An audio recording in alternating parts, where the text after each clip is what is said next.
بسم اللہ الرحمن الرحیم۔ آج 27ویں پارے کا مختصر خلاصہ پیش کریں گے۔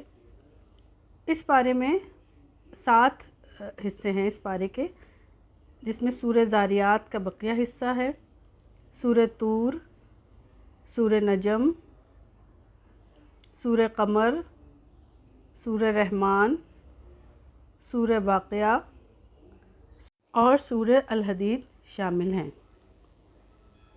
اس پارے کی ابتدا سورہ ذاریات کے بقیہ حصے سے ہوتی ہے، جس میں فرعون اور اس کے اہلکاروں کے دریا میں ڈبوئے جانے، قوم عاد کے ہوا کی نظر کیے جانے اور قوم سمود اور قوم نوح علیہ السلام کے عذابوں میں گرفتار کیے جانے کا بیان ہے۔ اس کے بعد سورہ طور شروع ہوتی ہے، جس میں کئی باتیں بتائی گئی ہیں۔ نمبر 1 قیامت کا بیان ہے۔ نمبر 2 جنتی جنت میں کس طرح گھومے پھریں گے اور ان کا اعتراف کیسا ہوگا، اس کا تذکرہ کیا گیا ہے۔ نمبر 3 نبی اکرم صلی اللہ علیہ وآلہ وسلم کو اہل مکہ نے کیا کیا کہہ کر اذیتوں کا شکار کیا، اس کی جانب بھی اشارہ کیا گیا ہے۔ اس کے بعد سورہ نجم شروع ہو جاتی ہے، جس میں کئی باتیں مذکور ہیں۔ نمبر 1 نبی کریم صلی اللہ علیہ وآلہ وسلم نے جبرائیل علیہ السلام کو 2 مرتبہ ان کی اصلی حالت میں دیکھا، ابتدائے نبوت میں اور معراج کے موقع پر سدرۃ المنتہا کے پاس۔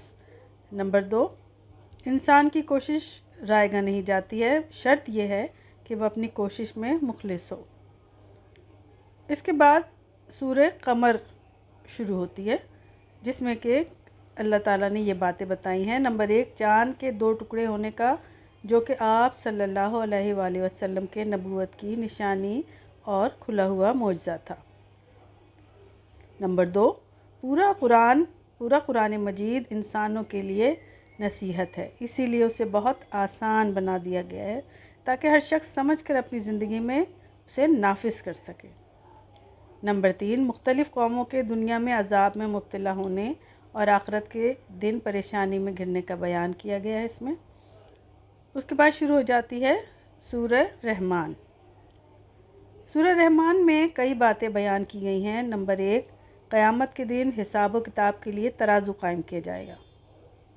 نمبر 2 اللہ نے انسانوں کو دنیا میں بے شمار نعمتیں دی ہیں، اچھے لوگوں کو آخرت میں مختلف نعمتوں سے نوازے گا اور ان کا تذکرہ کر کے بار بار یہ سوال کیا ہے کہ اے انسانوں اور جنوں، تم سب رب کی کن کن نعمتوں کا انکار کرو گے؟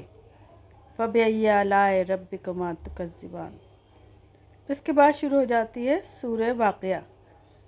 سورہ واقعہ کی بعض باتیں یہ ہیں۔ نمبر 1 قیامت کس طرح واقع ہوگی اور اس کی ہلکی سی جھلک بتائی گئی ہے اس میں۔ نمبر 2 قیامت کے روز لوگ 3 زمرے میں ہوں گے: سابقین، اولین اور اصحاب الیمین، اور اصحاب المشمع یعنی کہ جہنمی لوگ۔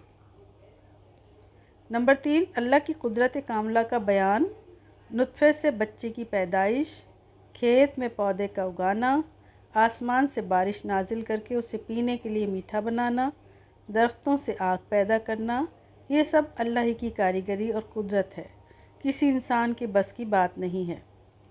اس بیان کے بعد سورہ حدید کی آیات شروع ہو جاتی ہیں، جن میں یہ باتیں بتائی گئی ہیں۔ نمبر 1 اللہ کی وحدانیت کا بیان اس میں کیا گیا ہے۔ نمبر 2 فتح مکہ سے پہلے خرچ کرنے والوں اور اللہ کے راستے میں جہاد کرنے والوں کی فضیلت بیان کی گئی ہے۔ نمبر 3 قیامت کے دن مومنوں کو ایک نور دیا جائے گا، جس کی روشنی میں وہ چل رہے ہوں گے، اور منافقین اس نور سے محروم ہوں گے۔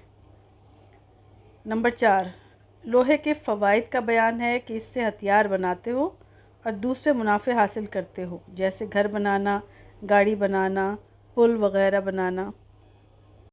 پارے کے آخر میں اللہ سے ڈرنے کا اور رسول پر ایمان لانے کا حکم دیا گیا، واضح فرمایا کہ خیر و فضل اللہ کے ہاتھ میں ہے، وہ جس کو چاہے عطا فرمائے۔